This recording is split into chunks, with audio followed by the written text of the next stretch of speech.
did this? How did this happen? All right, we're plugged back in. Everyone, keep it going for Noah Goldstein. Woo! Wonderful.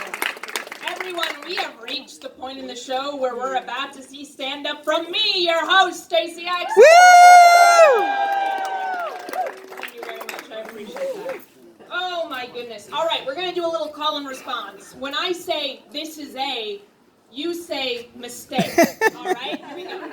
This is a Mistake! This is a Mistake! Yes, that is what it's like having anxiety. Your brain is constantly telling you you're making some type of egregious mistake. Like, oh, I want to text my crush, you up text, and your brain says, this is a Mistake! And it's like, no, I can't do that because I might text my uncle again by accident. And here's the thing, when you text an older person, you up, they don't think it's a sex thing, they think you're in crisis. So you don't want to worry the old people with that. Yes, you just don't.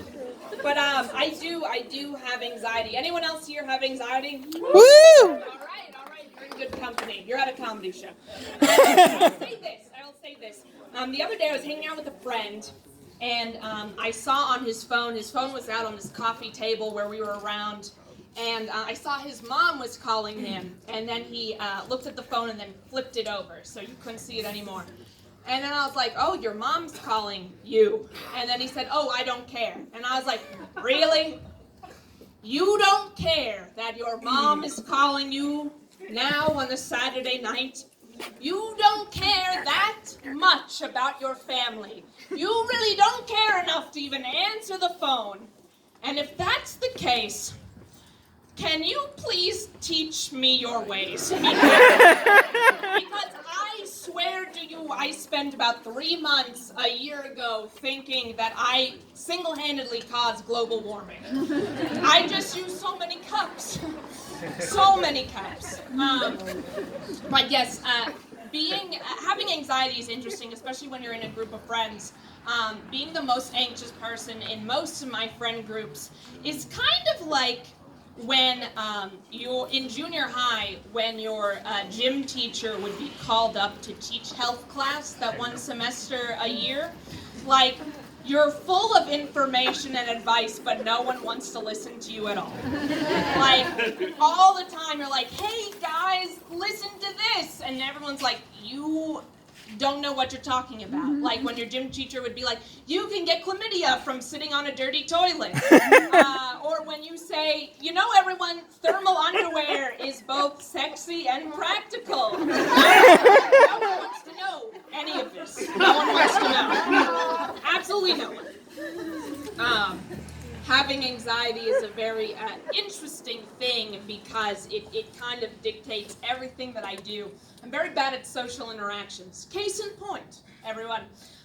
The other day, I was at a conference earlier this week. I was in Philadelphia, and my managing director came up to me at the end of the first full day of this conference and was like, Stacey, did you see anything interesting at this conference? And I was like, oh my God, yes. And she's like, great. What was it? And I was like, let me tell you what it was. At one point, I looked out the convention center window and I saw an Amish man. And she was like, really? And I was like, yes, full Amish, suspenders, beard, everything. And she's like, I meant about the conference. I saw the Amish man at the conference. Was he attending the conference? No. But how often do you see an Amish man? Full Amish man walking down the street. And I was like, my God, I thought they only lived in Amish country. Or Lancaster, I guess it is. But I was like, wow, look at him go. Like, I haven't seen an Amish person since I was 8. Anyway. Not good at social interaction. I'm not good at social interaction, but that's okay because somehow, despite my flaws, I've established a really good friend group around me, which is nice. I have a lot of friends now, and we're at a stage of our life where a lot of my friends are having kids. They're like getting to that point where they're meeting their soulmates and they're having kids, and I'm like, this is wonderful. But then everyone I meet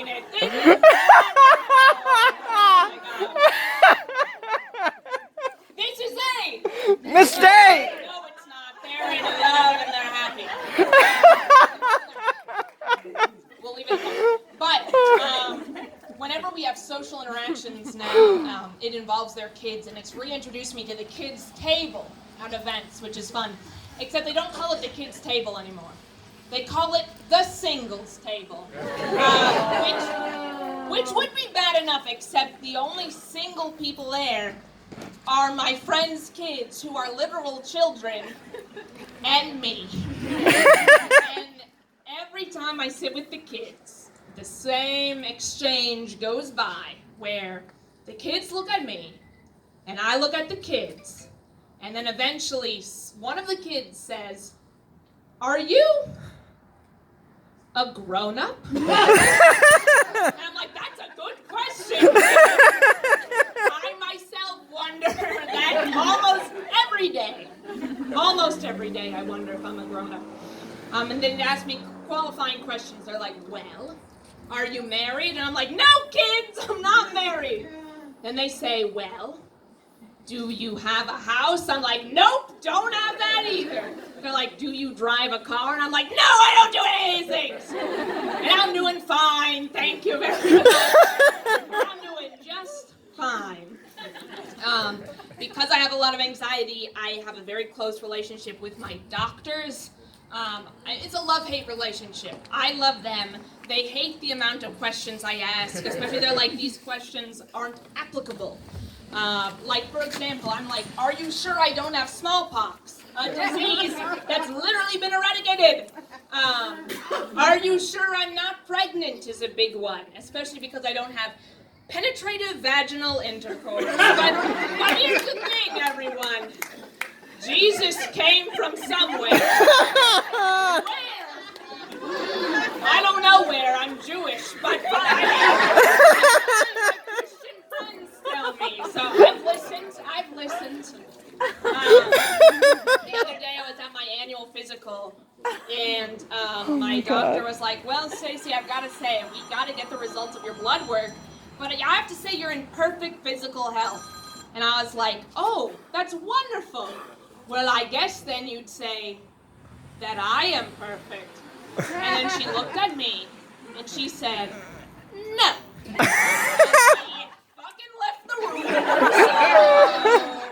But I appreciated it. I appreciated the honesty. But yes, I'm trying to get better at social interactions, but it's very difficult. The other day I was in a giant food grocery store, and I was looking in the lunchbox snack aisle. They don't check if you have a lunchbox. You can just go. And I was like, what snacks do I want today? And this little girl came up to me and was like, I'm lost. And I was like, there has to be an adult here. And I was like, I guess that's me. And then I said, it's okay. That's the good part of the conversation. It goes downhill from there. I'm like, that's okay. We all feel lost.